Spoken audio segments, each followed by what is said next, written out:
Bonjour à tous, aujourd'hui j'ai la chance d'inviter Fabien Moine. Fabien Moine, on ne le présente plus, il a la maison d'édition Exuvie. Il a la passion, comme moi, des anciens auteurs, des gens finalement qui ont amené l'hygiénisme et la naturopathie là où elle est aujourd'hui. Et en discutant tout à l'heure un petit peu off, on a parlé des pères d'hygiénistes, de la naturopathie, de grands titres. Et on pense tous les deux en fait que l'avenir même du monde actuel, de notre discipline, va revenir vers un retour aux sources de ces disciplines-là. Voilà. Alors Fabien, enchanté. Salut François, puis salut à tous ceux qui nous regardent, puis ravi de pouvoir échanger en direct avec toi. On se connaît pas beaucoup, mais j'ai compris qu'on avait, on avait des passions communes pour aller exhumer des vieux textes et puis trouver du sens aux mots d'aujourd'hui. Donc voilà, très, très heureux de pouvoir partager ça publiquement. Mais en fait, c'est grâce à toi parce que tu es arrivé il y a bien plus longtemps que moi. Ça fait que 2-3 ans que je suis là. Et c'est toi qui as été le premier comme ça à remettre en avant du John Tilden, par exemple. Tu vois. C'est toi qui as été le premier, avec l'enseignement Désiré Mérien, à remettre en avant son travail qui commençait pourtant à tomber, alors que c'est quand même un monument en France, Désiré Mérien. Alors, pour ça, un grand merci quand même, parce que les gens ne se rendent pas compte la quantité de travail, la masse de quantité que c'est pour créer des bouquins comme ça de qualité, de les remettre en format et tout. Et c'est un marché niche, comme tu disais tout à l'heure, off. Et grâce à ça, du coup, des milliers de praticiens de santé, dans l'avenir, vont pouvoir se replonger dans des classiques qui ont un petit peu fondé nos disciplines, quoi. Ouais, puis il y a tout le travail. Pareil, on mesure pas l'époque de ce que c'est. Moi, j'en parle beaucoup avec Désiré. Euh, des années 60-70, il y a tout à faire. Il n'y a pas grand-chose pour se documenter. Il y a quelques textes américains, c'est dur de les avoir. Il faut savoir parler anglais. Il n'y a pas beaucoup de copies. Il y a, pas, il y a très peu même de téléphones. Il n'y a pas d'émissions de radio. Aujourd'hui, on podcast ce qu'on veut, on recherche les vidéos YouTube qu'on veut, on peut se former à distance comme on veut. Et à l'époque, fallait être âpre quand on était passionné, puis il fallait expérimenter. Et donc, c'est tout le travail en amont, avant même d'être dans la proposition de faire une conférence ou de faire une consultation, qui était déjà hyper fastidieux. Et donc de rééditer des ouvrages comme L'hygiène vitale ou Jeûne et santé de Désiré, c'est aussi de dire il y a le condensé de 40-50 ans de pratique. Jeûne et santé, c'est 40 000 jeûneurs. Quand je dis c'est Désiré, dans ses greniers, il a les archives, le poids, le pouls, les observations de 40 000 jeûneurs jour par jour. Et puis c'est des jeûneurs sur 2, 3, 4, 5 semaines. Donc c'est des dizaines de milliers de pages. Donc avec tout ça comme analyse, et comme, je dirais presque, monomanie. Et donc du coup, il y a ces condensés-là, pour moi, ils valent de l'or. Et le fait de pouvoir les retravailler, de pouvoir les remettre en forme, de leur mettre à coup de peinture fraîche pour qu'ils soient encore plus pédagogiques, c'est une grande fierté pour moi. Et surtout, c'est de dire, nous avions des pionniers qui ont tracé le sillon pour nous. Et aujourd'hui, on jouit d'une proposition en texte et en connaissance qui est incroyable. Et parfois, quand on les met en perspective de ce qu'ont fait les anciens, on se dit, il y a la plupart des choses avaient déjà été écrites et structurées. Je parle de Désiré, mais je peux parler de Passebec, de Gérard Nizet, d'Albert Mosseri, Pierre-Valentin Marchesso, Robert Masson aussi pour l'aspect, on va dire, digestif. Voilà, ce sont des écoles qu'on peut opposer, que moi je vois complémentaires. Donc quand j'enseigne dans des écoles de naturopathie, tout le cours sur les acides, c'est de la paraphrase de Robert Masson, quoi. Il y a rien à enlever, c'est brillant. Et donc, dès l'instant que je veux comprendre des choses, je vais souvent vers ces auteurs-là. Et je me rends compte qu'il y a des choses que je n'avais pas compris dans la subtilité, ou alors que dans mon tamis, j'avais pris ce qui était intéressant pour moi sur le moment, mais ça avait été structuré de telle manière que tout était déjà là, quoi. Donc, rééditer ces textes-là, y compris celui de John Tilden qui est en anglais, pour moi, c'est fondamental pour celui qui cherche à développer du savoir sur la santé naturelle aujourd'hui. Tu vois, il y a une phrase que j'aime bien, c'est « Je crains l'homme d'un seul livre ». Ça, c'est saint Thomas d'Aquin, tu vois. Et moi, je trouvais que des fois, dans mes cours naturaux, peu importe l'école, hein, on retrouvait finalement des profs qui te ressortaient une photocopie d'une photocopie d'une photocopie d'un cours sans avoir lu l'original. Pourquoi? Parce que tout simplement, avant toi, par exemple, un naturo, pour lire John Tilton, bah, il fallait qu'il s'accroche, il fallait qu'il trouve une version anglaise, tu vois, en France, sur Paris, donc c'était pas évident, tu vois. Et les livres, sinon, des super hygiénistes comme Paul Carton, bah, ils sont d'occasion. Les 80 Marchesso, et bah, c'est pas compliqué à lire, hein, mais faut aimer lire aussi. Tu vois, les gens, ils lisent de moins en moins. Donc pour ça, je trouve exceptionnel de pouvoir justement avoir dans sa palette un ensemble d'auteurs qui viennent un petit peu comme une couche de millefeuille nous apporter un autre point de vue. À chaque fois qu'on a un auteur, on a un petit peu comme un nain sur les épaules des géants, encore pour reprendre une autre phrase. Et c'est ce que tu as fait avec ta maison d'édition. Tu as même mis en avant des auteurs assez récents. Je pense par exemple à Jean Duchazot.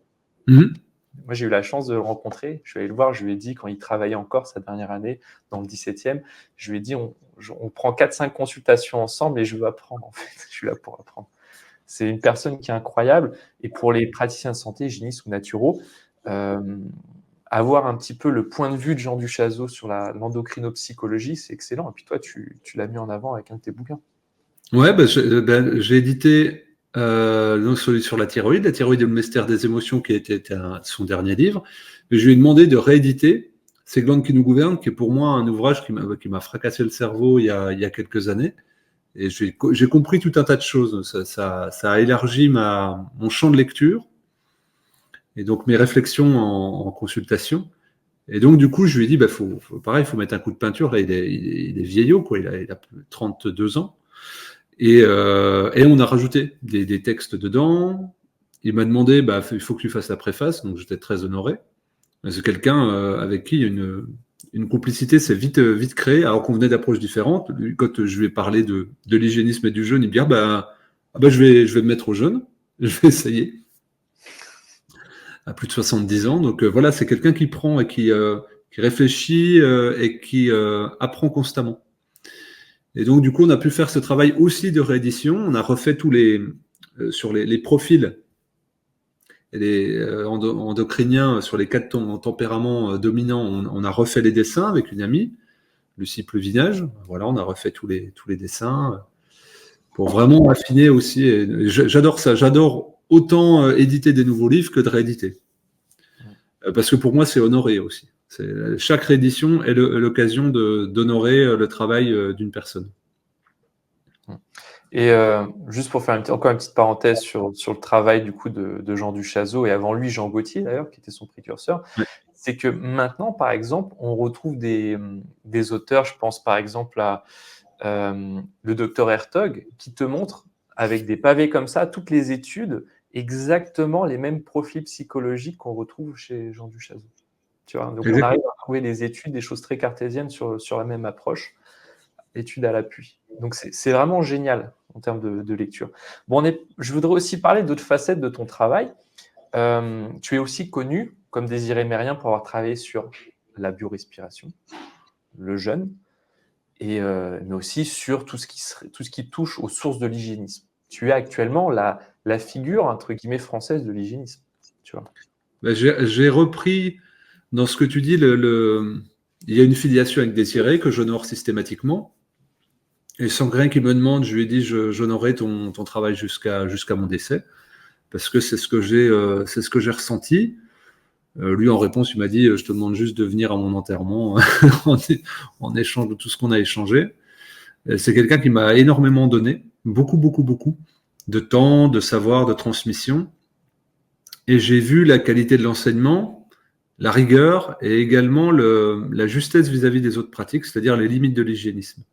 Et c'est pas évident quand on travaille de manière monomaniaque sur une discipline en y dédiant sa vie. Désiré y a dédié vraiment sa vie, sans aucune concession. Mais il connaît les limites de l'hygiénisme. Et c'est dès le début de son enseignement en individuel, c'est ce qui m'a transmis. Et là, je me suis dit, là, il y a quelqu'un d'intègre. Il y a quelqu'un qui a su mettre. Alors, il a un gros orgueil. gros orgueil de breton, mais il a mis son ego de côté pour dire là l'hygiénisme est limité, là le jeûne est limité, là le pouvoir de la biorespiration est limité. Et donc il faut passer la main à d'autres compétences, à d'autres pratiques et d'autres disciplines. Et ça c'est admirable parce que c'est pas évident de se départir de ça. J'aime l'hygiénisme parce qu'il renvoie aux sources hippocratiques. Et je pense qu'on ne fera que tourner autour tout le temps. Là, je vais participer à un festival qui s'appelle les Humanidays en Bretagne, aussi à Carnac, où il y a des intervenants du monde entier, médecins chinois, médecins ayurvédiques, médecins tibétains, des médecins africains, qui viennent parler de leur discipline. On m'a demandé de faire une conférence. Et je vais parler de la médecine des profondeurs. Et donc là, c'est un mot que j'aime beaucoup employer, de Salmanov, mais en fait de la profondeur de l'âme et de la profondeur cellulaire. En fait, les thérapies, ce que j'appelle sacrées, en fait celles qui sont respectueuses de la globalité de l'individu, font toutes la même chose. Et donc il y a une espèce de verticalité à avoir à la fois aller dans le spirituel et dans les tréfonds de la cellule. Ce que fait l'hygiénisme en fait. Et ce que font toutes les disciplines qui se respectent. Et ce que propose l'hygiénisme, c'est-à-dire que même l'indigent peut le faire. C'est ça qui est, c'est que vu que c'est basé aussi sur le bon sens, autant que sur la connaissance, n'importe qui peut s'approprier et appliquer l'hygiénisme. C'était quelque chose d'autonome et de très libre. Et c'est ça aussi qui me plaît dans l'hygiénisme. Cette autonomie, c'est très populaire, c'est une médecine très populaire en fait, et de prévention. Et évidemment, à part l'accident, qui sont parfois inévitables, on peut quand même gérer sa santé assez bien avec l'hygiénisme. Et du coup, c'est ce mouvement-là que j'aime transmettre. Je l'ai fait beaucoup avec les vidéos, je l'ai fait beaucoup avec les conférences, et là avec Exuvie, ça me donne une opportunité. Je l'ai fait aussi avec mon film sur le jeûne à la croisée des chemins, et puis j'ai d'autres projets dans les tuyaux, puis je fais des formations aussi sur l'hygiénisme, sur le jeûne. Partout où je peux distiller l'enseignement hygiéniste, je le fais parce que c'est vraiment la liberté. Et c'est la liberté d'apprendre et de faire du lien, de dire « Ah, mais c'est ça en fait ». La plupart des gens sont émerveillés lorsqu'on leur met de la structure sur ce que leur intuition et leur bon sens leur commandaient, mais qui se trouvaient parfois en opposition avec ce qui était imposé comme doctrine, mais uniquement parce qu'on avait une vision de l'homme fragmentée. Alors que les thérapies sacrées, incluant l'hygiénisme, qu'on pourrait appeler aussi, ou dans la naturopathie orthodoxe, la notion de terrain, et puis de recherche fondamentale de la cause, et de ne pas parcelliser un humain pour comprendre comment il fonctionne. Et donc ça me réjouit chaque fois, et de voir sur le visage des gens s'éclairer et d'avoir la satisfaction de comprendre comment ils fonctionnent, c'est toujours merveilleux. Et j'aimerais recaler une petite définition que je te donnais en off tout à l'heure, parce que les gens nous regardent et beaucoup vont se demander mais quelle est la différence entre hygiénisme et naturopathie, quel est le lien entre les deux? Et si tu permets, du coup, je vais redonner la définition que je donnais tout à l'heure. C'est la mienne, hein, ça engage que moi. Alors, l'hygiénisme utilise des outils naturels pour répondre à des besoins naturels.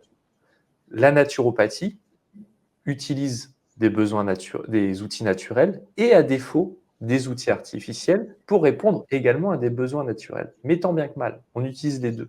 C'est-à-dire qu'il y a une flexibilité avec des outils comme les tapis de remise à la terre, des outils qui ne remplacent pas, par exemple, du tout de vivre en pleine nature, mais à défaut d'eux, pour des citadins, permettent de limiter un peu les dégâts. C'est la couche qu'a apportée la naturopathie, alors que la fondation reste l'hygiénisme. Le gros du travail le plus efficace, celui qui marche sur le long terme, en travail de naturopathie, c'est le socle hygiénisme. Voilà. Alors c'est intéressant de donner cette dimension d'amener du soin artificiellement, parce qu'on vit dans un monde qui est très artificiel. Tu parlais de personnes qui vivent en ville, c'est dur de respirer du bon air, c'est dur de faire de l'activité physique sans être entravé par de la pollution, c'est dur d'avoir de la bonne eau, c'est dur d'avoir accès à de la nourriture fraîche de bonne qualité biologique, c'est dur d'accéder au soleil aussi, c'est dur d'accéder à un repos correct, c'est-à-dire sans stimulation sensorielle. C'est dur aussi d'avoir des relations sociales pleinement épanouissantes et d'avoir un contact avec les animaux. Donc forcément, il faut très souvent y amener des artifices pour tamponner.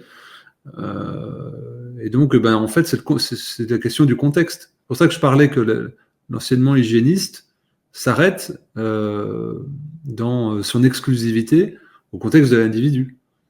On doit s'adapter au contexte, on se met au service de l'individu. Donc, des fois, on doit sortir du cadre hygiéniste. Des fois, on me dit, là, la recommandation que tu as faite à cette personne, c'est pas hygiéniste.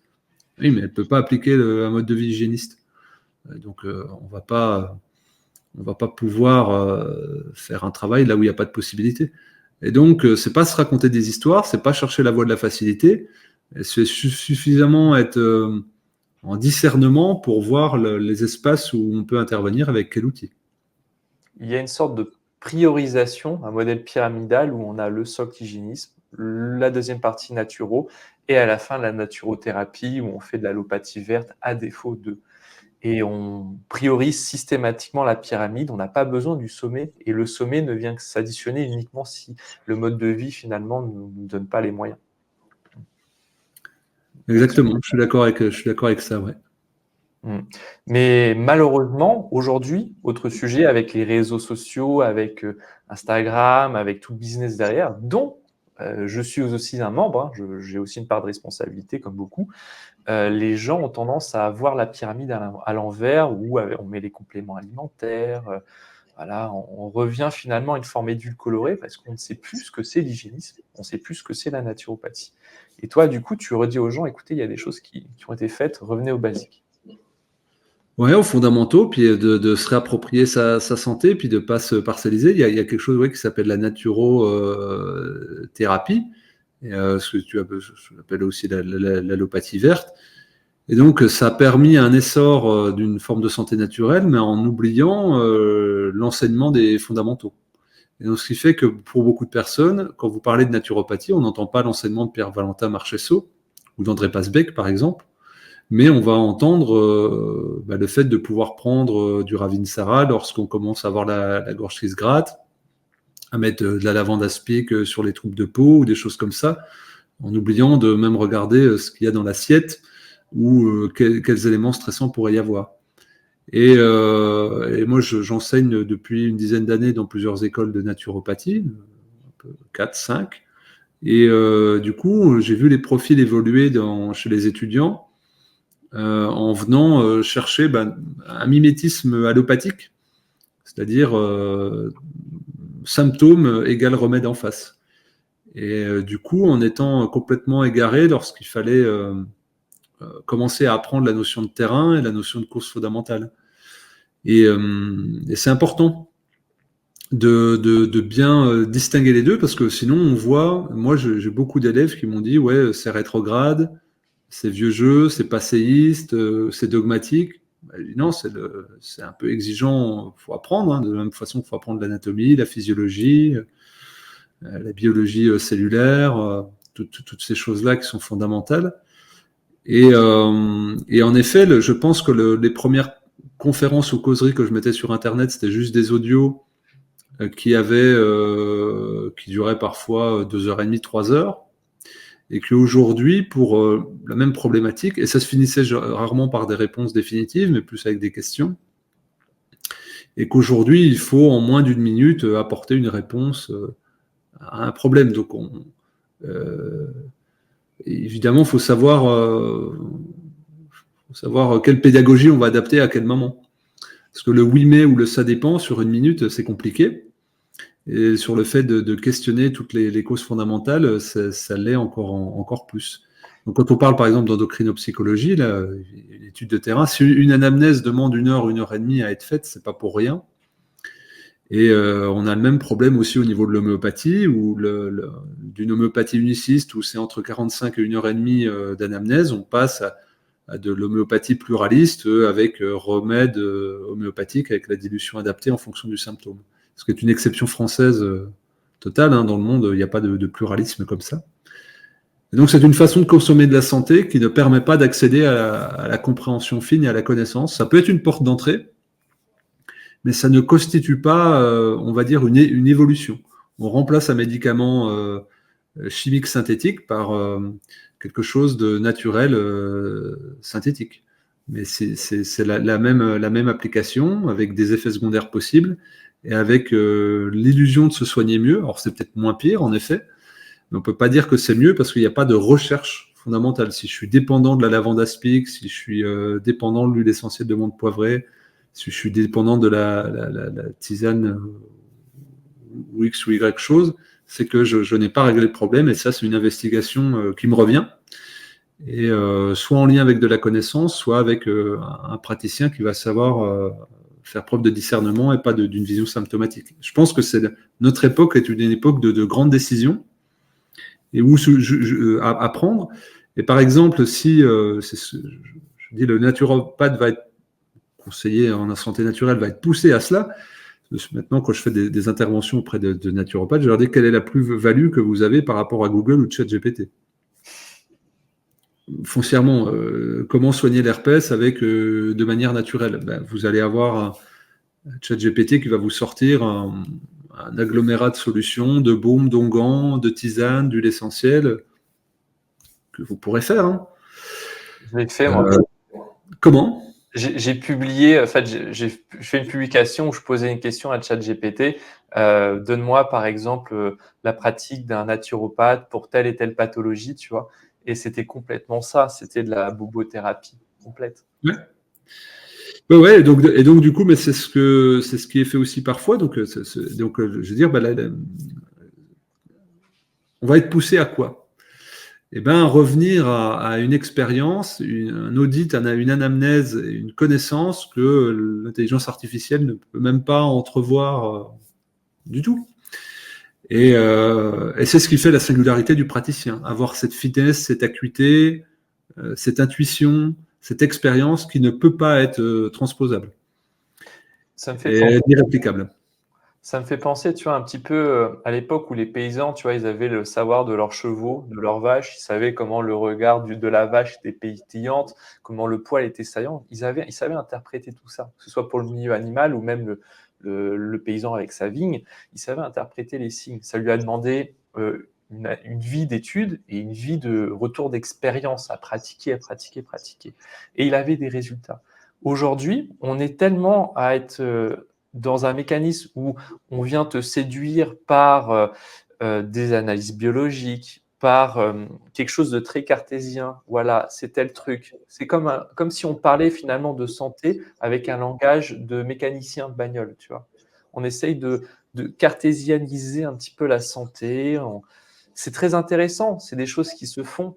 Mais derrière, ce n'est pas en apportant une molécule qu'on va changer quoi que ce soit. Par exemple, quand on connaît les complexes derrière le magnésium, par exemple, le stress chronique qu'il y a derrière, l'adaptation, on ne se dit pas que juste prendre du magnésium suffit. Il y a vraiment une approche du cadre de vie qui va du coup découler des mauvais choix de décision de la personne. C'est ce qu'on disait tout à l'heure, il n'y a pas de pratique exclusive, et là, il y a une discipline qui est en train de tenter de régner, c'est la zététique. Et donc, tout doit être justifié par l'evidence-based science, preuve par la science. Et en fait, il n'y a plus d'empirisme, il n'y a plus d'expérience. Or, la médecine, c'est que ça, en fait. C'est des gens en situation de voir que ça dysfonctionne. Qu'est-ce qu'on fait? On met les mains dans le cambouis, on y va. Et c'est a posteriori qu'on fait une étude parce qu'on a vu que ça a marché. C'est quand même ça, hein. Faut rappeler ce que c'est que la médecine. Et c'est pour ça que souvent les études valident, parce qu'elles sont reposées sur quelque chose qui a déjà été observé, expérimenté des dizaines, des centaines et des milliers de fois dans les blocs opératoires, aux urgences ou dans les cabinets de médecine générale. Là, pour rebondir sur ton exemple, moi, je viens d'une famille de paysans. Et mon grand-père me disait non, lui c'était les mains dans la terre. Il me dit faut attendre quelques jours. Tu comprends rien quand t'es gros. Puis il disait là, je vais préparer les semis, il y a telle lune qui arrive, donc on va faire ça. Et je voyais l'autre coin d'article, ça a été démontré par la science que la lune n'influe pas sur les. Enfin, faut être complètement déconnecté de la nature. Faut vraiment être un heure derrière son ordi pour pas comprendre que la lune influe sur le vivant, quoi. C'est quand même assez simple. Et donc, ce mec-là, qui n'a sans doute jamais touché de l'herbe avec ses mains ou ses pieds, viendrait donner une leçon à mon grand-père, qui a repris la ferme à 14 ans, et qui, jusqu'à son dernier souffle, a eu les mains dans la terre. Enfin, c'est quand même fou. Et donc, moi, je préfère écouter mon grand-père, qui connaît le sol de sa région, qui connaît les animaux de sa région, qui connaît tout, en fait, et qui a jamais meurt de faim.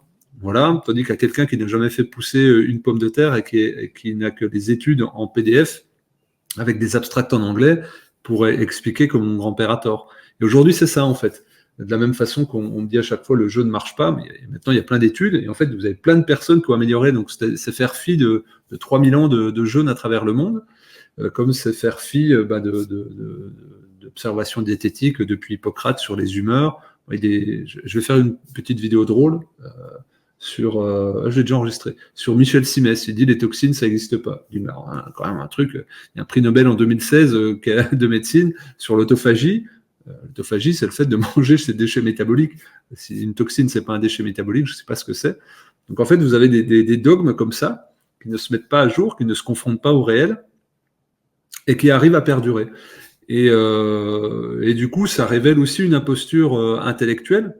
Il faut savoir aller à l'encontre de ça, et puis de se dire, je choisis d'expérimenter et de voir que d'autres choses. Pareil, l'acupuncture ne marche pas. Si, en fait, il y a des appareils qui s'appellent les digitopunctomètres qui mesurent la déperdition électrique dans le corps humain pile aux endroits des points d'acupuncture. Il y a des études en double aveugle qui ont été faites. Enfin, il y en a plein, vous avez quantité de choses. J'étais à un congrès de santé intégrative à Toulouse il y a 3 semaines. Il y avait 600 personnes, il y avait quasiment que des médecins. Alors, eux, pour dialoguer avec leurs confrères médecins, ils ne parlent qu'à travers les études. Et il y en a sur tout, je peux vous le garantir, hein. Sur le jeûne, sur la micronutrition, sur le jeûne intermittent, sur l'acupuncture, sur la digitopuncture, sur les huiles essentielles, sur les plantes. Et ça permet de dialoguer à la fois avec l'institution et à la fois de se mettre en lien aussi avec des pratiques qui n'ont pas les moyens ou l'envie de faire des études et qui sont plus dans le travail avec le patient. Et tu vois, ce que les gens n'ont pas conscience, parce que ce n'est pas leur univers, quand on est zététicien et qu'on te met en avant une étude, là où il y a une malhonnêteté intellectuelle, c'est que, par exemple, le directeur Europe de PubMed a dit ne vous fiez pas à ce que vous voyez sur mes études. Je donne un exemple très simple. Imaginez PubMed, c'est le Google des études scientifiques, ça existait avant Internet. Vous avez en fait une courbe exponentielle des études par année, donc il y a des milliers d'études suivant les mots-clés que vous tapez dessus. Moi, je suis très fan, j'utilise beaucoup cet outil, mais avec un filtre en termes d'esprit critique. Et si je veux par exemple taper l'homéopathie, je vais trouver un tiers de mes études qui vont me dire l'homéopathie ça marche pas, un tiers qui va me dire on ne sait pas, et un gros tiers qui va dire go ahead, c'est super. Ce que je veux dire, on peut toujours être amené à trouver l'étude qui va dans son sens. Je peux trouver des études qui disent que le Coca Zéro c'est génial sur PubMed. C'est le biais de confirmation en fait. Quand tu choisis un sujet, tu peux valider. Il y a le film Ridicule de comment s'appelle-t-il, le réalisateur, je sais plus. Bref. Et, à un moment donné, vous avez pendant la cour du roi, vous aviez des poètes qui étaient très éloquents, et donc là, il montrait que le roi était issu de droit divin. Et donc, il en fait des caisses, toute la cour est subjuguée, tout le monde applaudit. Et le roi, évidemment, il n'en peut plus parce que ça y est, on vient de démontrer par la sémantique qu'il était de droit divin. Et il se sent emporté. Il fait attendez. Et si vous me laissez un peu de temps, je peux même vous prouver le contraire. Et là, évidemment, tout le monde grimace, le roi grimace et puis il se fait enjôler. En fait, tout ça pour dire que c'est presque une tartufferie. L'étude, in fine, c'est qui paye l'étude, qui va faire la recherche, quel est le biais d'analyse qu'on va prendre. Enfin, il y a plein de choses. Le directeur du Lancet, qui est censé être la revue la plus prestigieuse avec Nature, a dit la moitié des études publiées, vous pourriez les mettre à la poubelle parce qu'elles ne valent plus rien, et je suis très sceptique sur l'indépendance des études. Enfin, on va dire c'est son fonds de commerce. Le mec, c'est le directeur d'une institution, et vous dit, tendu. Et là, avec le scandale qu'il y a eu du Lancet il y a 2 ans et demi, sur notamment l'étude sur l'hydroxychloroquine où il y a eu rétractation, on a vu que c'était possible que ça passe, que des choses assez folles passent. L'homéopathie, c'est un très bon exemple où on s'est basé sur une étude australienne, enfin une méta-analyse australienne, qui a été retirée par le Parlement australien, parce qu'on a vu qu'il y avait des biais, enfin c'était de la malhonnêteté, mais ça a suffi à ce qu'il y ait eu suffisamment de bruit médiatique, notamment la Une du Monde, pour qu'on décrédibilise l'homéopathie, alors qu'il y a des centaines d'études qui avalisent l'homéopathie. Et après, ça va être la guerre d'études contre études. Et là, on ne pourra pas dire qu'on est dans la zététique ou dans l'esprit critique, parce que forcément, on vient défendre quelque chose. On vient défendre une idée, et souvent, on n'est pas pour quelque chose, on est contre quelque chose. Et du coup, on va se retrouver à se fracasser dogme contre dogme, idéologie contre idéologie. Et au final, on arrive à quoi?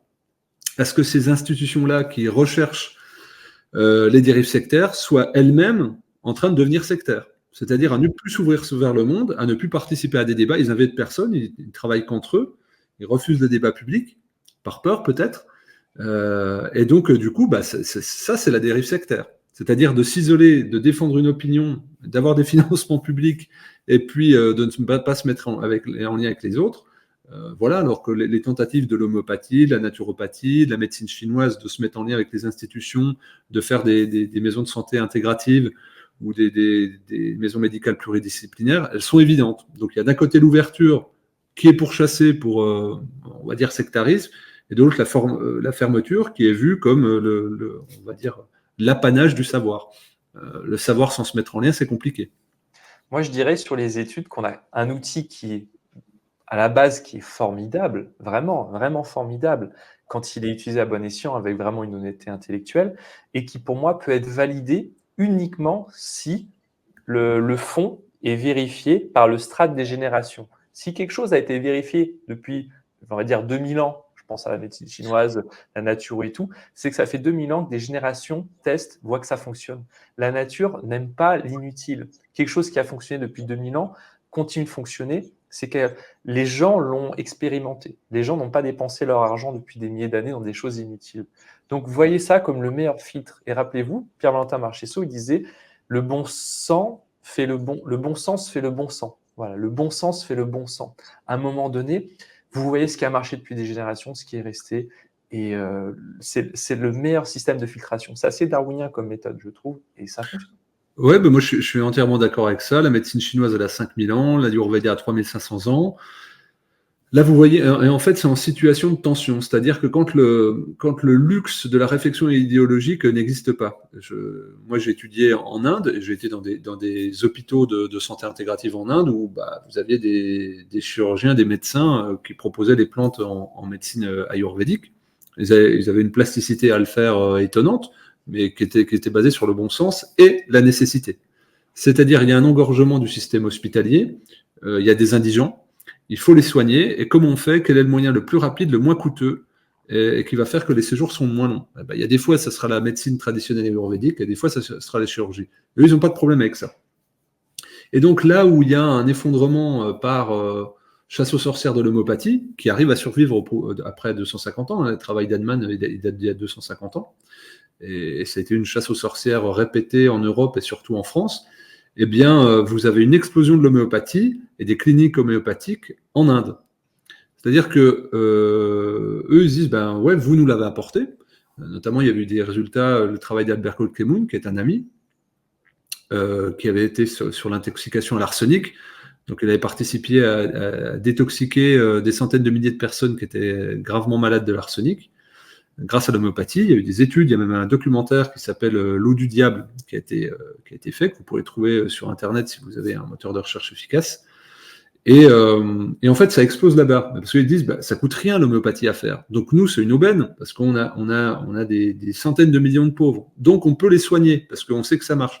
Et donc ils sont en train de former des praticiens partout. Et qui vient aujourd'hui dans les congrès de médecine transmettre l'homéopathie en Europe, c'est plus les Anglais, c'est plus les Allemands, c'est plus les Français, ce sont les Indiens. Et donc ça envoie un signe, c'est que si ça a su se déporter, prendre des naissances malgré les, on va dire, les anathèmes, et si encore des gens qui sont farouchement attachés en France à l'homéopathie, c'est parce que ça marche. Et donc le jeûne, les gens continuent à jeûner parce que ça marche, ils continuent à avoir un changement d'alimentation santé parce que ça marche, c'est-à-dire qu'ils voient les résultats, que ça se transmet dans les familles, que ça se transmet dans les conférences, parce que ça a des effets. Et il y a des thérapies à la mode qui ne survivent pas, parce qu'en effet, ça tape à côté, et puis ça marche pas, quoi. Et donc, l'ostéopathie, on faisait le même débat sur l'ostéopathie il y a 40 ans. Maintenant, vous avez un ostéopathe partout. Pourquoi? Parce que les gens ils disent, 20 séances de kiné ou deux fois l'ostéo. Ben non, mais c'est ça en fait. Dans les années 50, vous n'aviez d'ostéo qu'en Angleterre. Et quand ça arrivait timidement dans les années 60-70, on s'est dit qu'est-ce que c'est que cette bizarrerie. Années 80, ça a commencé à prendre un tout petit essor. Là, on s'est dit c'est une secte qui arrive. Mais au final, maintenant, la plupart des kinés, ils se forment à l'ostéo derrière parce qu'ils y voient une complémentarité. Et donc, c'est ça en fait l'expérience. Donc, ils ont expérimenté eux-mêmes. Ils ont vu leurs parents aller chez l'ostéo, ils ont un regard beaucoup plus détaché, mais même chose pour le yoga. Dans les années 70 en France, on disait qu'est-ce que c'est que cette bizarrerie. Aujourd'hui, on en parle à la machine à café facilement. Tu as Sylvie qui dit à Michel, tiens, j'ai été... voilà, et vous avez même des entreprises qui font venir des profs de yoga pour leurs salariés. C'était impensable il y a 30 ou 40 ans. Impensable. Et ben c'est possible parce que l'expérience a montré que c'était une discipline à laquelle on pouvait avoir confiance, qui a fait son expérience, ça fait 3000 ans en Inde, et puis que les gens se sont appropriés, et puis ça reste plus fertile que jamais parce que les fruits sont bons. Ça me fait penser à un truc, tu vois, tu parles de l'Inde. Par exemple, en Inde, on est encore aussi dans une structure de centre de santé. Tu vois, parce qu'on a le temps, on a l'expertise, on a l'infrastructure, la main-d'œuvre peut-être coûte moins cher, je ne sais pas, mais on a encore cette philosophie de bien faire les choses. Avant, en Europe, il y avait les sanatoriums. Tu vois, l'école allemande, par exemple, tous les Kuhn et tout, ils avaient tous leur centre de santé. Les gens, ils y allaient 1 mois, 2 mois, ils mangeaient ce qui poussait aux alentours. On était sur des diètes hypotoxiques basiques, de la grosse hydrothérapie. En termes de dispatch énergétique, on réduisait l'ensemble des sollicitations mentales, physiques, etc. Bain de soleil, bain de lumière, bain d'air, tout ce qu'on aime. Ça marche. Je veux dire, ça marche. Il y avait la même chose aux États-Unis avec l'INLA et avec d'autres. Mais depuis, maintenant qu'on est passé un petit peu les années 50, tous ces centres, peut-être pour des raisons économiques, en Occident, ont fermé, alors qu'on les retrouve encore en Orient. C'est exactement ça. Donc, alors, il y a plusieurs choses. Alors, il y avait, dès l'instant qu'un courant prenait de l'ampleur, il y avait des sanatoriums. Par exemple, le régime des groupes sanguins d'Adamo et des sanatoriums. Herbert Shelton avait des cliniques de jeûne, incluant plusieurs choses. Arnold Deret avait fondé aussi plusieurs centres. On parlait de Salmanov tout à l'heure, il avait structuré les sanatoriums en Russie. Et donc, en fait, dès l'instant qu'il y avait cette réflexion globale sur l'individu, il y avait la nécessité de le prendre en charge sur le temps long. Et en fait, dès l'instant qu'on commence à faire la consultation, de dire qu'est-ce que ça serait bien si la personne pouvait, 3 petits points. Et donc, il y a, pour moi, en ayant observé en Inde, je pense qu'en Occident, il y a une fuite spirituelle très forte. Et on segmente l'individu, on le saucissonne en spécialités, donc urologue, proctologue, gastro-entérologue, hépatologue, dermatologue, etc., oncologue. Et donc, voilà, dans le meilleur des cas, les gens s'associent, c'est rare, c'est ce qu'on appelle la santé intégrative, mais plutôt, on est envoyé de spécialiste à spécialiste, avec plusieurs mois d'attente, donc avec une évolution du diagnostic initial, donc il faudrait refaire un tour de circuit. C'est assez long. Et puis, on oublie l'aspect psycho-émotionnel et l'aspect spirituel. Et donc, l'Inde étant un pays extrêmement spirituel, avec l'hindouisme, mais pas que, les sikhs, les musulmans et les chrétiens, eh bien, il y a je dirais presque cet élan, cette compétition, entre guillemets, saine, à vouloir occuper le terrain spirituel, qui fait que la plupart des gens baignent dans une atmosphère où, oui, mon mal-être ou mon mieux-être influe considérablement sur mon état d'être et mon bien-être. Et donc, quand je vais chercher un praticien de santé, il y a fort à parier qu'il me questionne là-dessus. Et donc, quand je vais aller dans un établissement de santé, il y a fort à parier que cette dimension soit prise en considération parce que le praticien de santé lui-même est de ce mouvement d'avoir une recherche personnelle et donc il en voit bien les effets sur sa propre vie. Donc, je dirais presque par porosité et par aspect culturel plus que par réflexion pragmatique, il y a ce mouvement-là. Quand j'étais en Inde, j'avais visité des centres d'enseignement de médecins ayurvédiques. Alors, c'est très long. Moi, je me dis, c'est combien de temps le cursus? Je me dis, c'est 12 ans. Je dis, waouh, c'est costaud. Et donc, la première étape, c'est d'apprendre le sanskrit. On parlait de textes anciens. Donc, déjà, tu apprendras dans la langue qui a écrit les textes il y a 3500 ans. Donc là, j'ai dit, oui, on va pas perdre le sens de la traduction, comme peuvent le faire les Hébreux aussi. On garde la langue qui a permis de structurer le texte. On ne va pas faire une traduction parce qu'on va perdre. Donc déjà, c'est apprendre la langue dans laquelle tu vas apprendre.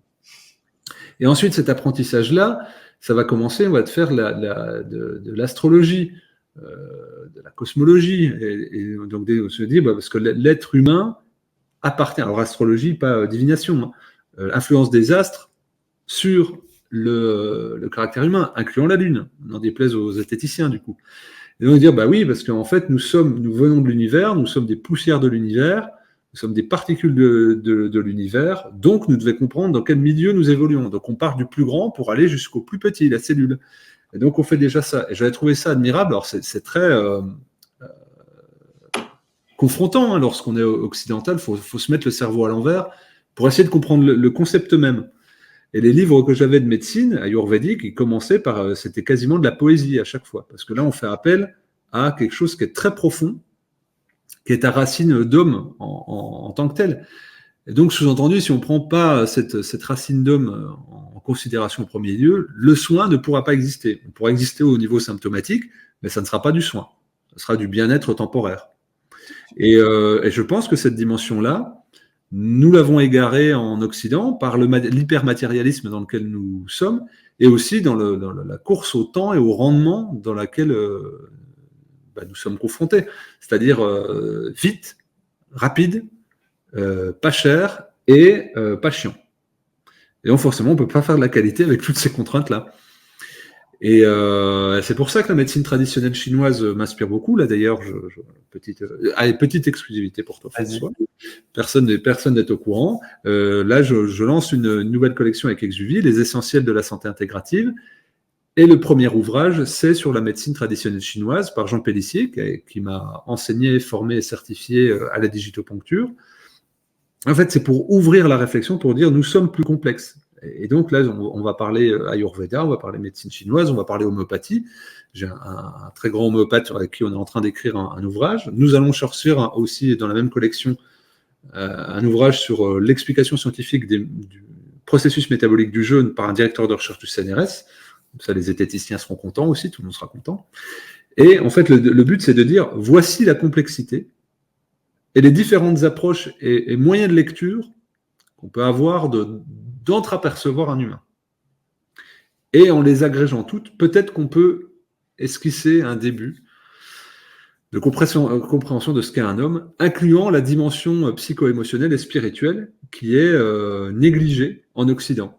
Mais encore une fois, c'est pour ça à partir de quel référentiel on parle, et que si on est curieux et qu'on voyage, on se rend compte qu'il y a de multiples façons d'appréhender le soin et la maladie. Par exemple, en Afrique, dans les peuplettes africaines, on va vous dire, le chaman africain ou le guérisseur du village vous dire, quand un individu est malade, c'est le village entier qui est malade, mais ça se somatise sur cet individu-là. Donc, on prend soin de cet individu-là, bien sûr, mais on prend ça comme un message d'alerte de dysfonctionnement de l'écosystème village. Et ça, c'est inspirant, hein, ça change tout. J'ai des amis qui sont vétérinaires, mais ils m'ont dit, bon, on a basculé vers la santé humaine parce qu'à force de voir des troupeaux, on s'est rendu compte que c'était la ferme qui allait mal, la famille et puis l'éleveur qui allait mal. Et donc, on a été vers la santé humaine. C'est un peu comme si le faible était le pied de rose au pied des vignes, finalement, vu que c'est lui le plus faible, c'est lui qui va choper la maladie, entre guillemets. C'est exactement ça. C'est le maillon faible qui va récupérer. Il y a la petite goutte qui arrive, il y a les prémices, il y a un petit vent. Ça ne s'est pas encore transformé en tempête d'éradication.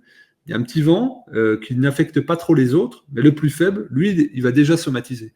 Mais c'est déjà un indicateur qu'il y a quelque chose qui dysfonctionne dans l'environnement du village. Ça, c'est très, très intéressant comme point. J'aimerais qu'on aborde un sujet maintenant. J'aimerais qu'on parle de respiration parce qu'en France, tu es quand même une des références dès qu'on parle un petit peu de l'hygiénisme dans les besoins fondamentaux de l'homme en naturopathie. Dans le top 10, il y a aussi ce qu'on marchait soit appelé les vents, c'est-à-dire les besoins finalement de respirer, de ventiler, d'expirer son CO2, de réguler son système parasympathique. Enfin, je ne voudrais pas trop en parler, mais toi, tu proposes une formation qui retrace un petit peu l'ensemble parce que tu fais partie, avec plusieurs acteurs qui travaillent avec toi d'ailleurs, des gens qui aujourd'hui remettent cette thématique, mais clé et capitale dans le... J'ai du mal à finir ma phrase. Sur la sur Internet en ce moment. C'est toi qui remets un petit peu en avant cette thématique-là. Ouais, ça me semble vraiment fondamental parce que c'est un outil qu'on néglige. En fait, souvent, ça revient à ce que je disais tout à l'heure sur l'hypermatérialisme dans ce qu'on est, puis chercher la solution à l'extérieur. Et en fait, quelque chose d'aussi simple, banal que la respiration, ça ne peut pas avoir autant d'impact dans l'inconscient collectif. Parce que on respire de manière autonome. Là, depuis tout à l'heure, on échange, on n'a pas pensé une fois à notre respiration. Ça se fait de manière automatique. Et donc, on ne peut pas estimer que cette fonction-là, banale et automatique, elle a un impact aussi puissant sur notre bien-être et que ça puisse conditionner même du mal-être, de mal respirer, et que pour certaines problématiques fortes, on puisse accéder à du mieux-être. Donc il y a ce travail pédagogique à la fois avec la compréhension de ce qu'est la respiration. Donc là, je peux le faire avec ma maison d'édition en éditant les 2 ouvrages de Leonardo Pelagotti, par exemple. Ils sont excellents. Oui, qui sont excellents. Et en plus, il y a la théorie et la pratique. Il y a beaucoup d'exercices pratiques dessus. Puis il y a aussi le travail de fond avec la respiration automatique appelée biorespiration. Donc, elle a été structurée par Désiré Mérien. Et en fait, pareil, le premier enseignement de Désiré Mérien dans la biorespiration, c'est d'observer les gens respirer. C'est ça les premiers cours, les premiers enseignements, c'est d'observez-vous respirer, puis observez les autres. Puis là, on se rend compte que la plupart d'entre nous ne respirons pas de manière efficace et que ça peut occasionner un mauvais sommeil qui ne va pas être réparateur, une difficulté à l'effort, une difficulté à oxyder le CO2, une difficulté à digérer aussi, et une difficulté à réguler son stress par l'hyperventilation. Et ça montre qu'on est bloqué, qu'on est verrouillé, notamment par les stress, les tensions accumulées. Et le fait de proposer cette formation en ligne, en vidéo, que filmer en direct, c'est de donner aux personnes une clé de compréhension, mais surtout un outil extrêmement pratique pour gérer le stress, pour gérer l'acide lactique par le sport et pour gérer l'insomnie. Et pour le pratiquer à plusieurs. Et c'était vraiment ça, moi. C'est toujours, il faut que ça soit très facilement applicable. Tous mes enseignements et toutes mes formations sont faites pour être très facilement applicables. Et on se rend compte qu'il y a beaucoup de nos dysfonctionnements qui sont dus à des causes psycho-émotionnelles. Et la biorespiration, c'est un outil de libération tensionnelle, à la fois physiologique, parce qu'on va lever des tensions physiques, mais également psychologiques et émotionnelles, où on va respirer, expirer nos émotions et on va sentir la somatisation qui va partir. Donc ça paraît un peu magique, miraculeux, dit comme ça, mais tout ça, en fait, c'est tout à fait physiologique.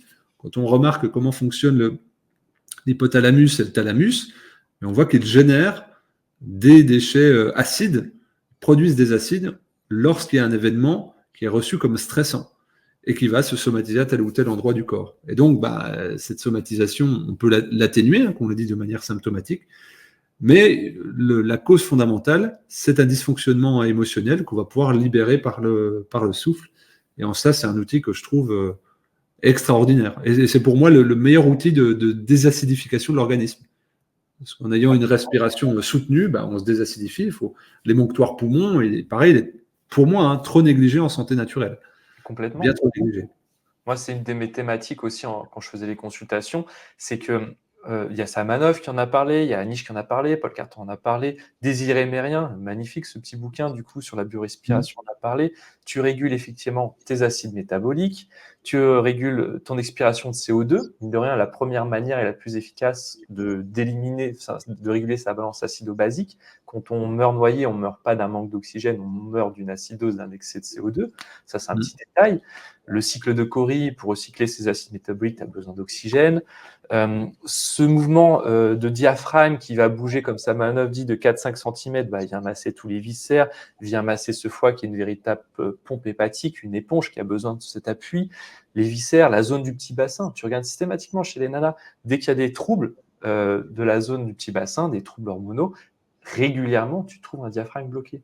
Ce que les gens ne savent pas, c'est que toute cette ceinture abdominale et surtout ce diaphragme sont des muscles qui sont riches en récepteurs aux hormones du stress, dites des catécholamines. Donc, ils vont être beaucoup plus réceptifs au moindre stress, à la moindre intériorisation. Et vous, en fait, à vous trois, parce que tu es du coup avec... sur ta formation, tu as toi, il y a Pierre Dufresne. Il y a Pierre, qui est quand même exceptionnel sur le travail de respiration. Et il y a Leonardo Pelagotti. Voilà, qui est quand même instructeur Wim Hof. Et autres, il a d'autres formations. Donc, J'ai hâte de voir à quoi ça va ressembler tout ça. Ouais, bah, l'idée, c'était de faire un peu de se mettre les trois un peu en mode Avengers et puis de se dire, on propose quelque chose rapide. C'est la blague entre nous, hein, les Avengers. On se dit, tiens, qu'est-ce qu'on peut faire pour donner du sens et du pratique tout de suite. Donc, on a proposé 6 routines. Moi, je sais que je suis un grand fan de la cohérence cardiaque. J'avais été formé avec David O'Hare en complément. En Inde, je faisais beaucoup de pranayama.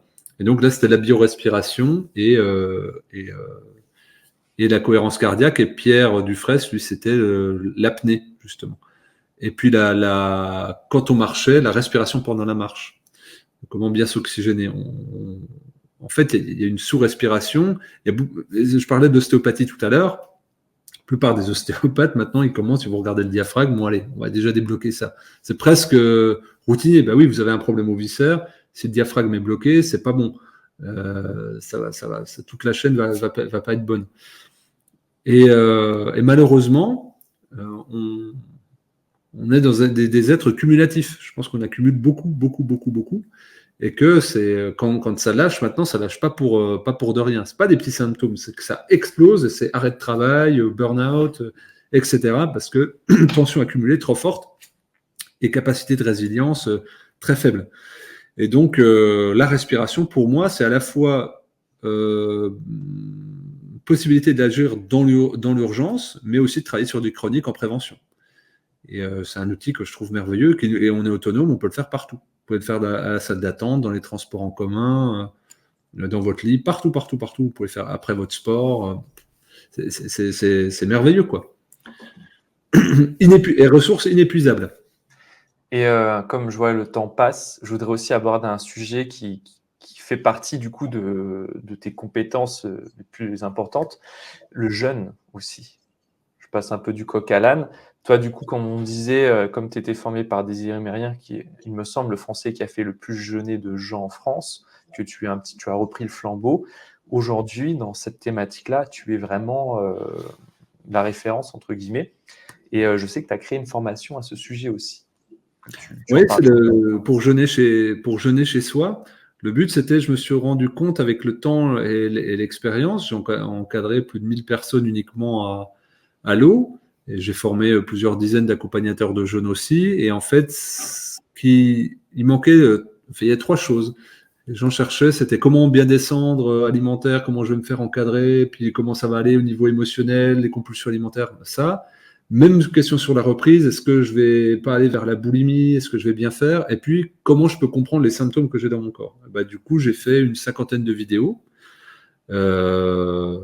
théoriques et pratiques pour faire son jeûne de la descente alimentaire jusqu'à la fin de la reprise, et avec dedans des exercices respiratoires, notamment la cohérence cardiaque avec des petites jauges, pour travailler l'aspect psychologique et émotionnel. Parce que c'est ça qui fait qu'on va réussir un bon jeûne, bien sûr la bonne descente alimentaire, bien sûr s'écouter.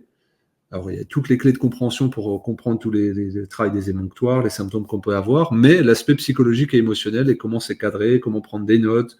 Je montre, tu parles souvent des jus, comment faire un jus, quel type de recette on peut faire en descente alimentaire et en reprise, comment faire un bouillon, comment travailler sur son instinct pour la reprise alimentaire. Et donc, sur une 50aine de vidéos, c'est d'essayer de balayer tous les cas que j'ai vus, toutes les questions qu'on m'a posées, tous les cas, même anecdotiques, je les ai mis dedans pour que tout le monde puisse être représenté, puisse jeûner chez soi. Et j'ai inclus aussi comment jeûner lorsqu'on travaille, comment jeûner quand on est à la maison en famille, comment jeûner quand on doit faire un peu d'activité physique aussi. Alors, j'ai essayé de mettre tout ça. Enfin, j'ai mis tout ça.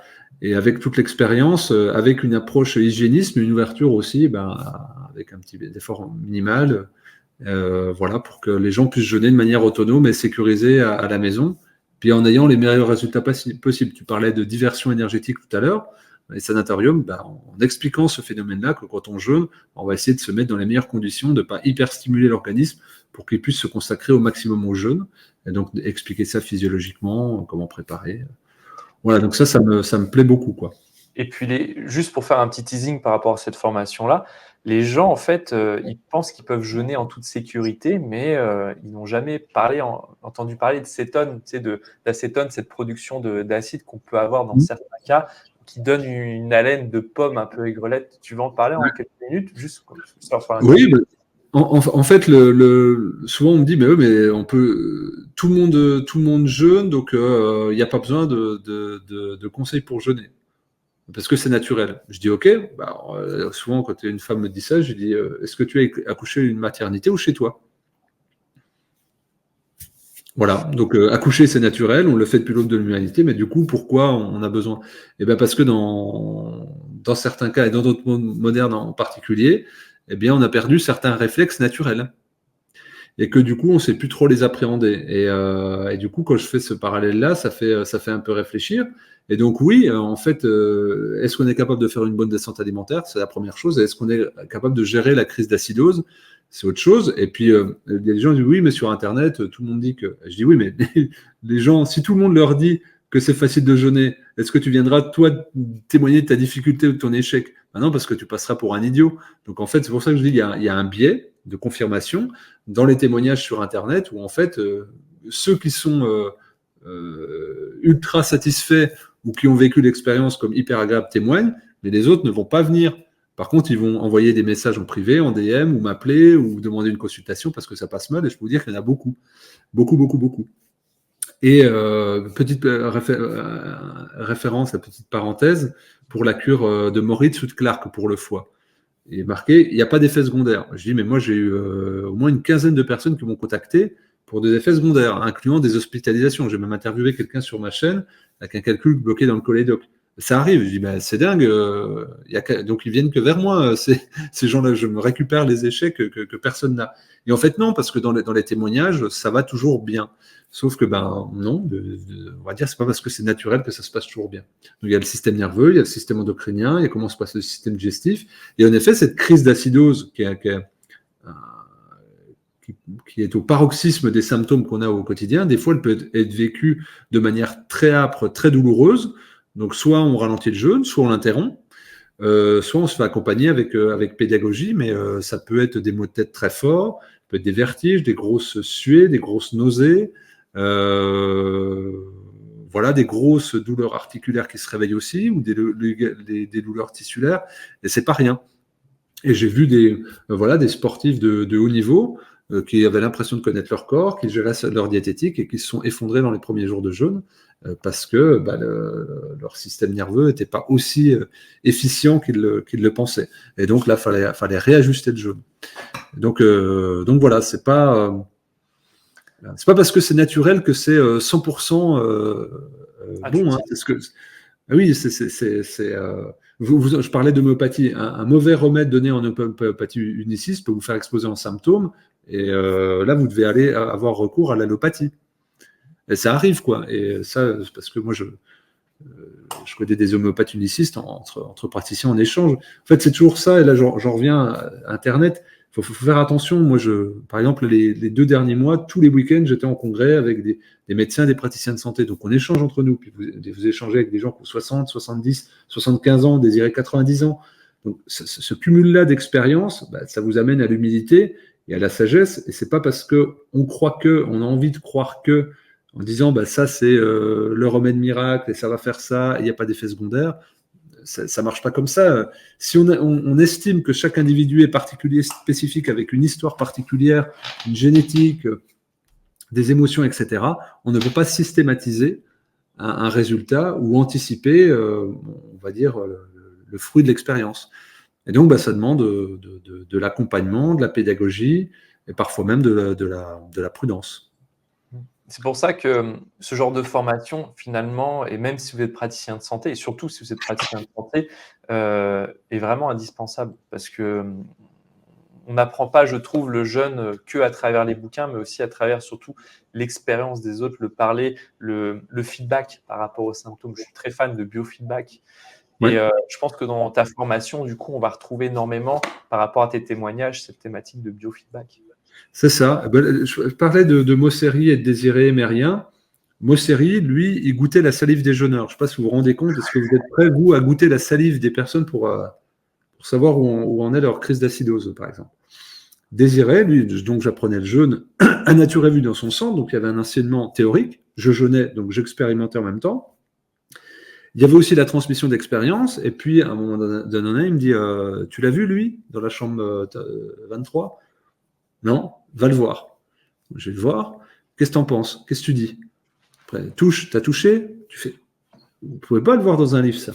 Et puis dans un livre, vous aurez ce qui est publiquement transmissible, c'est-à-dire qu'il fait appel à la non-subjectivité. Mais quand vous êtes dans l'enseignement fin, dans l'enseignement pur, en fait le seul presque qui compte, vous êtes dans l'abstraction. C'est-à-dire, tu le sens comment? Tu ferais quoi? Tu dirais quoi? T'as vu là? T'as vu comment il a réagi quand t'as dit ça? Ça veut dire que sa réponse, elle n'est pas bonne. Parce que c'est son langage non verbal qui a prédominé sur sa fonction verbale. Donc il te dit que ça va pas, mais en fait ça va. L'inverse. Et donc, il dit, bah là, tu vois, lui, il dit qu'il n'est pas bien. Mais là, il commence à être très bien. C'est hyper abstrait. Et donc, c'était ça l'enseignement avec Désiré. C'était d'être extrêmement rigoureux sur le point de vue biologique, parce que bah, c'est un professeur de biologie, et puis un matheux, hein, c'est un pur scientifique, un major maths sup et maths spé quand même, de l'école normale de Rennes, donc c'est un pur scientifique. Mais derrière, il y avait cet enseignement d'aller seul dans la chambre, après lui, de faire mon relevé moi-même, et de venir, on va dire, reprendre avec lui. Et c'est ce qui manque aujourd'hui à la médecine. J'en parle avec beaucoup de médecins. C'est qu'avant, il y avait le temps, les internes prenaient le temps d'accompagner le médecin, le chirurgien, ils déambulaient. Et aujourd'hui, on les envoie en front, mais sans expérience. Et ils doivent agir avec le peu de moyens qu'ils ont, en un minimum de temps et avec beaucoup de monde. Donc, c'est énormément stressant. Et donc, ils n'ont pas le temps de faire leur bagage. Ils n'ont pas le temps de faire leur expérience. C'est aussi pour ça qu'il y a des morts aux urgences, et c'est pas pour rien. Hein. C'est pas parce que les mecs sont nuls, c'est qu'ils sont pas correctement formés ni encadrés, et qu'on les jette dans le grand bain comme ça. Et en fait, on est en train d'appauvrir la connaissance du praticien en médecine allopathique par ce déficit de transmission d'expérience, par le mandarin, qu'on a vu passer des vertes et des pas mûres, qui connaît plein de cas. Moi, j'échange j'ai changé la semaine dernière avec le professeur Joyeux. C'était un régal. Vous avez quelqu'un qui a été de service en service, ou Christian Perron, qui est un copain. Pareil, il me dit, bah moi, j'étais là en infectiologie, dans tel centre. Après, j'étais chef de service. Tu sais, l'anorexie, il y a aussi ce regard-là. Ah ouais, d'accord, je n'avais pas pensé. Bah oui, parce que comme ça, quand les familles viennent, il y a c'est très, très fin. Et donc là, il y a la connaissance théorique, il y a la connaissance livresque, il y a la connaissance aussi du petit bagage de consultation qu'on a. Puis vous avez quelqu'un qui a un autre regard, et puis qui a eu un service avec 20, 30, 40 personnes suivies sur le long cours, sur la même patho.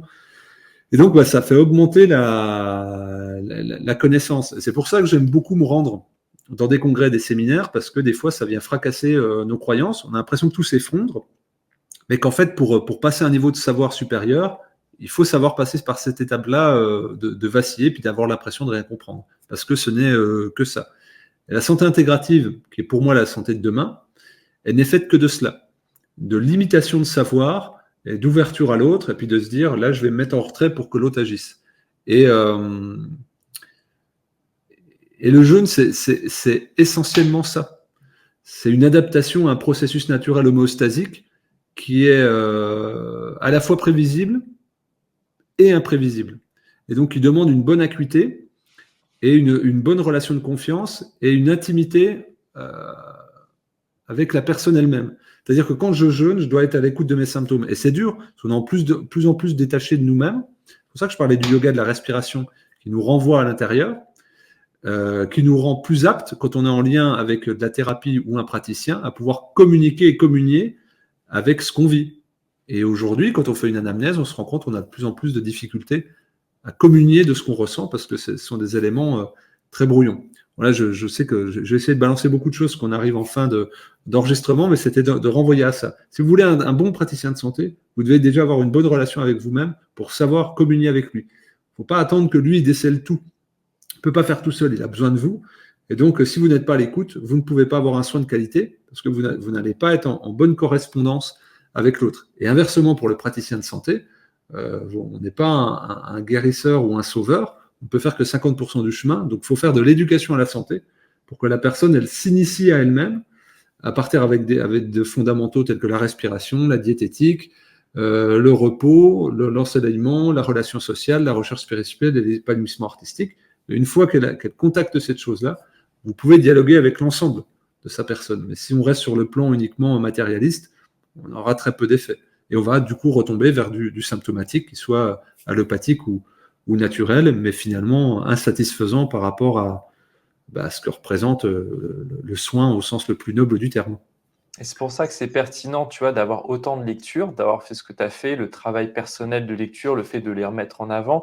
C'est qu'à chaque fois que tu prononces des phrases, derrière, j'ai en tête une référence que je me dis, il a eu la même chose que moi.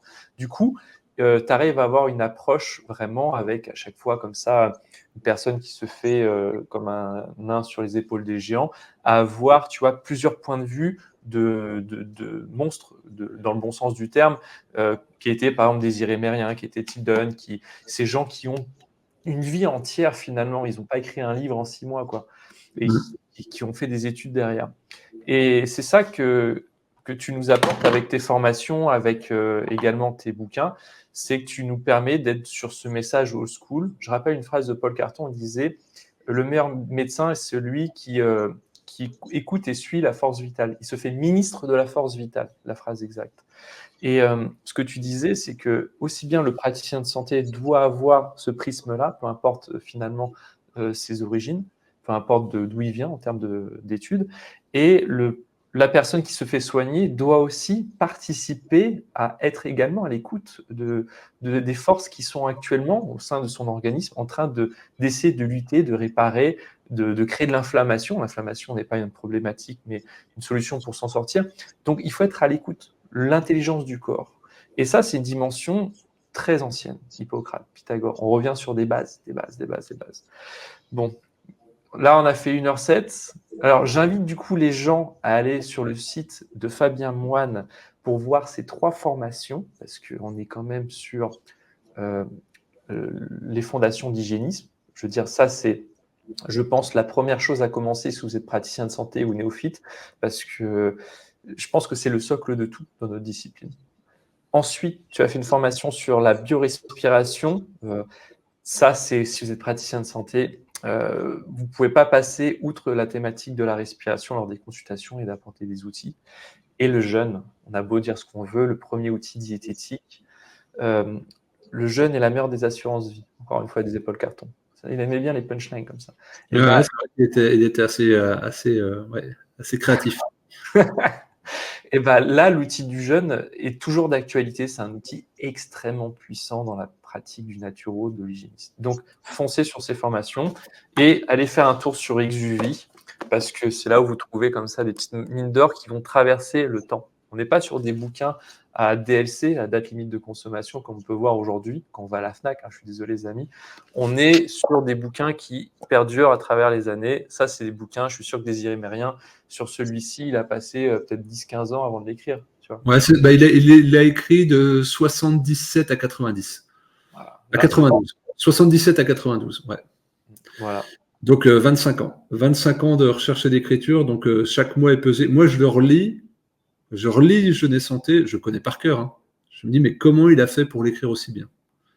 Alors, je suis pas un admirateur gaga, j'aime Désiré, hein, j'aime son enseignement, j'aime sa personnalité, mais je suis stupéfait de comment il a pu condenser autant en aussi peu de mots. Chaque virgule est pesée. Mais parce que 25 ans. Et c'est super bien structuré, en fait. Que ce soit dans cette édition-là ou même sur les petites éditions qui étaient en livret. En livret. Ouais. Franchement, c'est super facile, c'est synthétique. C'est accessible à tous, c'est génial. Mais en même temps, c'est une clé indéniable dans notre pratique. Bon, tu voulais rajouter quelque chose, un petit mot de la fin, peut-être? Non, merci à toi pour l'invitation, puis d'avoir pu parler du fond de l'enseignement hygiéniste. C'est toujours une joie. Là, tu as parlé de la force vitale. Je pense qu'il n'y a que ça, stimuler et accompagner l'élan vital. Il n'y a que ça. Quand on a compris le processus de guérison, je dis, on est un peu comme la personne, on est des êtres sur un grand océan. On navigue en fonction des courants, et puis quand on va voir un éducateur de santé hygiéniste, il tire à peine les voiles. Pas grand-chose. Il ne va pas influer fort. Il va accompagner le mouvement naturel, le naturel du corps. Quand on creuse la psychologie, je m'y intéresse depuis quelques années, je me dis, mais tous les mécanismes d'adaptation sont déclenchés par le corps parce qu'il y a une limite et qu'on décompenserait en se mettant en danger. Et hier, j'entendais une interview de Marie-Estelle Dupont qui parlait de la perversion narcissique. Elle disait, ben, y compris les pervers narcissiques, c'est un mécanisme d'adaptation. Alors, c'est terrifiant pour l'entourage, c'est destructeur, mais l'individu en crève pas. Et je travaille au quotidien avec une psychologue qui s'appelle Sonia Delahaye, et en fait, on arrive aux mêmes réflexions. Ce qu'elle fait, c'est de l'hygiénisme psychologique. C'est vraiment ça, c'est stimuler les ressources positives pour que le potentiel de l'individu s'exprime et que les suradaptations psychologiques un peu névrotiques s'effondrent. Et c'est réjouissant en fait de se dire on a les outils, on a le potentiel en nous, et il suffit de voir quelqu'un qui va nous faire lire notre réalité différemment pour qu'on se réajuste. Et ça c'est joyeux. On est des praticiens, donc des techniciens et non des scientifiques, et on a une pratique presque botanique. J'adore cette image. Ouais. Merci à tous en tout cas. Je vous souhaite, n'hésitez pas à me mettre en commentaire si vous avez aimé. Ça va faire partie des 2 premières vidéos vraiment structurées de cette chaîne YouTube. Et n'hésitez pas à mettre un like et de repartager. Allez, salut! Prenez soin de vous. Prenez soin de vous.